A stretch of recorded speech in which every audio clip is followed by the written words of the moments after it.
న్యాయ వ్యవస్థ పెద్ద పరీక్షను ఎదుర్కొంటుంది. మొన్ననే చీఫ్ జస్టిస్ గారే చెప్పారు. చట్టాల గురించి మనమే చేస్తున్నామని, లేకపోతే ఇంకోటి పబ్లిక్ అనుకుంటున్నారు, లేకపోతే పార్టీలు మాట్లాడుతున్నాయి. ఇది ఈ టైంలో ఎట్లాంటివి ఏంటంటే ఒక యాక్ట్ గురించి, ఒక ఇష్యూ గురించి వచ్చినప్పుడు బిల్ గురించి మాట్లాడుకుంటాం.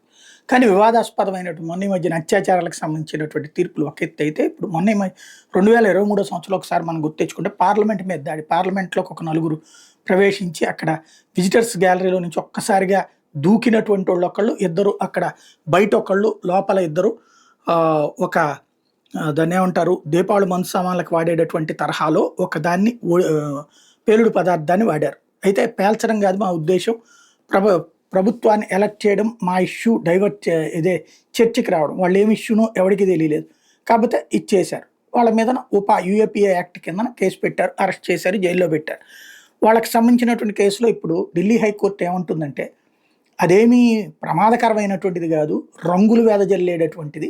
ఇట్లాంటిది వెదజల్లేటటువంటి దాని మీద యాక్ట్ పెట్టడం ఏంటి అంటే, ఆ లెక్కనైతే కనుక దీపావళి మందు సామాన్లు కాల్చేటటువంటి వాళ్ళందరి మీద కూడా అట్లాంటి కేసే పెట్టాలి అని వ్యాఖ్యానించింది.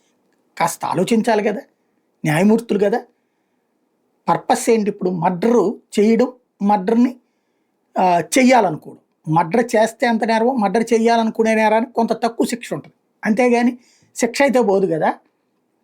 అటెంప్ట్ టు మర్డర్ అంటారు. అట్లాగే ఇది దీపావళి మందు సామాన్లు పార్లమెంట్లో కాల్చుకోవడానికి కాదు కదా వాళ్ళు వచ్చింది. పార్లమెంట్లో వాళ్ళు గనక అది నిజమైన పేలుడు పదార్థం అయితే ఏమై ఉండేది? ఆ ఆస్పెక్ట్లో కదా చూడాల్సింది. పార్లమెంట్కి థ్రెట్ క్రియేట్ చేయాలనుకున్నారు, అంటే సమాజాన్ని భయాందోళన గురి చేయాలనుకున్నారు. ఆ రూట్లో కదా ఆలోచించాల్సింది. బోడిగుండికి మోకాలకి ముడిపెడితే ఎట్లాగా?